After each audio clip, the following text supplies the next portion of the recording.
Chapter 9. What questions did you want to ask me, Corporal Moreau? Doreen studied Mac, wondering at his earlier insight. Muggs walked over and sniffed his shoes. Just call me Mac. I'd like you to tell me what you saw outside and what you found. He gave her a gentle smile. Just start from when you first arrived. She rolled her eyes. That'll take a while. I've been here a whole 6 or so hours, and unlikely events have taken over my life. But she launched into her story. Doing the best she could to leave nothing out, she brought Mac up to date on everything that had happened so far.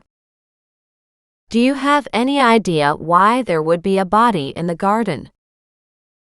She looked at him and said no. Any idea why Nan would have somebody buried in the garden? She narrowed her gaze at him. No. He nodded. Do you have problems with anybody from this area? Maybe the entire neighborhood for all I know, she snapped. Remember that part about how I just got here? Today. At noon? What about Nan? Did she have any enemies? Instantly, her ire subsided. Hell no. Nan is one of the nicest people I've ever known. She waved her hand around at the small house. Maybe you should talk to the neighbors about that. Because I really don't know.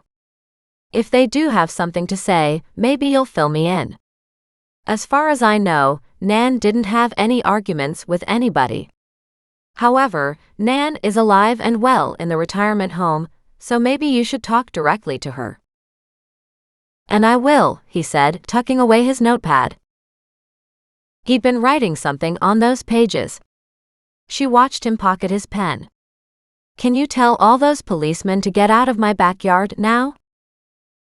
Not until they are done. And the mess they're making? He glanced out the window at the completely overgrown garden and said, How can you even tell? She stared at the garden area. Nan couldn't do very much gardening for the last few years. He waved at the grass. It was well over knee-high, so were the weeds all throughout the yard. At least that long. A few trees in the back badly needed pruning. When she had the time and energy and money, she would get those done. Nan must have needed help with everything. All of it piling on top of her, and just not enough energy to even care anymore. Between the garden, the house, and the animals, it had all gotten to be too much for her aging grandmother. Guilt shot through Doreen. Poor Nan. She'd really hoped to stay here in her own home until she died. Maybe Doreen should ask Nan once more if she wanted to come live here with her. Any idea what brought about her decision to move? Doreen slowly faced him, her eyebrows raised. You know, I never asked her. Maybe I should. His voice dropping yet again, he said, Maybe you should. As he walked away, she studied his back suspiciously. What do you mean by that, Mac? He turned and smiled. It might just have something to do with your circumstances. She stared at him blankly for a moment, and then it hit her. She gasped in horror. You're not saying Nan moved into a retirement home so I could have her house? That would be horrible. Why would it be horrible? He leaned against the doorjamb, crossing his arms as he studied her. Sometimes it takes other people's circumstances to make us realize it's time for a change. She huffed. He grinned. Then, because of your circumstances, it might have been the final straw that led Nan to making that decision. Somehow that sounded better, but at the same time, it wasn't what she wanted to hear. She planned to ask Nan, she just needed the right time. She didn't want to make it sound like she was ungrateful for all Nan had done. Neither did she want Nan to feel obligated to help her out. Doreen could stand on her own 2 feet. She had no experience doing so, but she was gutsy and getting more so every day. There was something incredibly freeing about her new life. Just then, a knock came at the back door, and she opened it, amid Muggs's crazy barking, to let in the same grizzled cop she had met at the very beginning of this strange day, Arnold. She couldn't begin to remember his last name. Carmichael, maybe? No, that wasn't it. No matter. Chester said to just call them by their first names. He nodded, took note of Mac, and said, "Good evening, sir. I didn't realize you were here." Mac nodded back at him. "Any forensic finds?" "Not that we noticed yet. The coroner is ready to take away the body. Did you want to see the backyard?"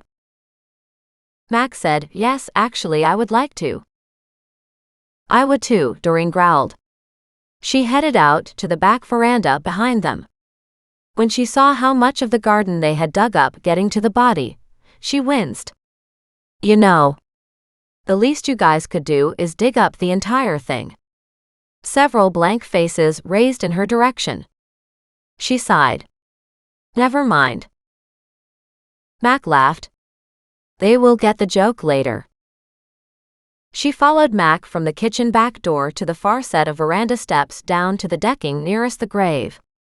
She stayed on the veranda steps while Mac walked around one 6-foot-long pit, a couple feet wide, barely big enough for a body, and only a couple feet deep. "I thought you're supposed to bury bodies at least 6 feet deep, so that animals can't smell them?" One of the officers turned to look at her. "That would be in ideal circumstances." She nodded. "So somebody didn't intend for this body to be here for very long." Arnold faced her. "Maybe somebody buried it just recently." A sour note had entered his voice. As if Doreen were somehow responsible. She glared at him. "It wasn't me. Remember that part about me not being here until 6 hours ago?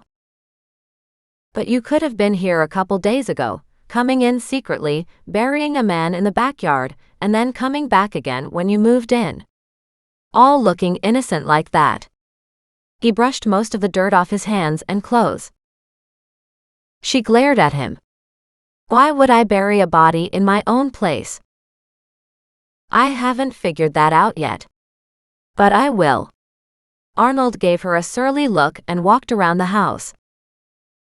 Several of the other men were busy walking the rest of her property. She waved a hand toward them. "What are they looking for?" "Anything and everything," said the younger cop, Chester. "We must search to find any forensic evidence that would explain how and why this happened. And most important, by whom." "I understand that, but do you have to check in the garden like 50 yards away?" "If you were to stand on that deck," Mac began, "and were to toss a murder weapon into that mess, how far do you think you could throw it?" She turned to Mac and answered his question. "I don't know.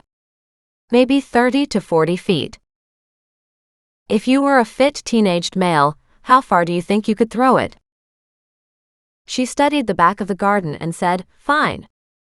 I guess somebody good at pitching a softball could throw all the way to the back of the property. But it's getting too dark to see anything." The young cop said, "That's why we will be back first thing in the morning." She stared at him in surprise. "You guys will be here again tomorrow?" Mac cleared his throat beside her. "We'll be here every day until we have searched the whole place." She stared at him. "Why?" "Because a dead body was found on your property." She closed her eyes, hating the idea of starting a brand new life immediately ravaged by something as nasty as a murder. Then she nodded. "That's fine, but I want to know exactly what you take out of here." "We can do that. We'll give you a list of items before we leave with them." She asked Mac, "If you guys are leaving now and coming back in the morning, how the devil will you know if the killer comes back and takes whatever it is he might have thrown out there?" He looked at her and just smiled. She shook her head at his failure to answer her and was about to go back inside, but Muggs sniffed around the bottom step. "Did you happen to check under these veranda steps?" Everyone still in the vicinity stopped and looked at Muggs. He sniffed from one side of the step to the other. Then he jumped down into the grave. "No, Muggs, no." But Muggs ignored her command. With his short, stubby legs, he dug deeper in the spot where the policeman had dug. Instantly, several of the cops came back over with flashlights to look closer underneath that final step nearby the grave. And she had the sinking feeling they'd found something. Mac, disregarding his suit, jumped into the grave, picked up Muggs and put him at the top of the veranda steps beside her. "Can you keep him here until we find out what it is he smelled?" She nodded and grabbed Muggs by the collar. Goliath wandered out, completely oblivious to the fact that a dozen men surrounded the veranda. "What is it, Goliath?" She didn't expect the cat to answer, but he walked back and forth over the top of the same step Muggs had sniffed and swished his tail. She wasn't sure what that meant in cat language, but she presumed it was significant. Between the findings of the two of them, something had to be under there. When somebody tore off the bottom veranda step from its supports, set it to one side, and dug underneath, she winced and said, "Please tell me a second body isn't down there." "I don't think so." The cop pulled out what looked like a briefcase. A man's laptop bag or something similar. In the dark, it was hard to see, but the item was black and about the right size for a briefcase. The men kept digging a little more and came up with a dead squirrel. "Oh, that must be what the dog was after." The cops shrugged.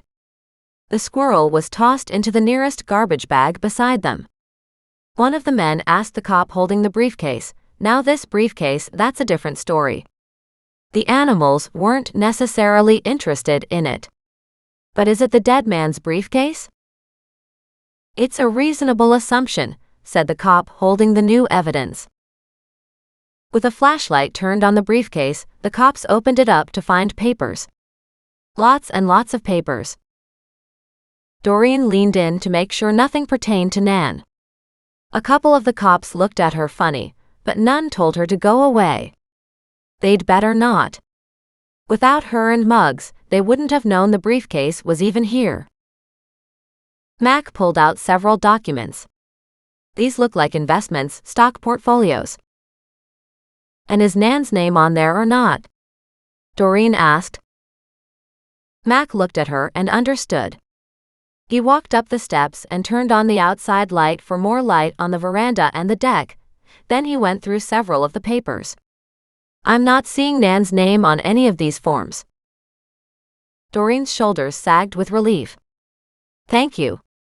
I just want to make sure this guy hadn't ripped her off or something. Nan must have had a really bad time financially these last few years, and I'd hate to think somebody took advantage of her. Forensics will get these original documents first. I'll get copies and go over them in detail," Mac said. "If there's any mention of Nan on these, I'll let you know." He collected the pages, put them back in the case, gave it a good bang to ensure some of the dirt came off, and then joined the other policemen on the yard.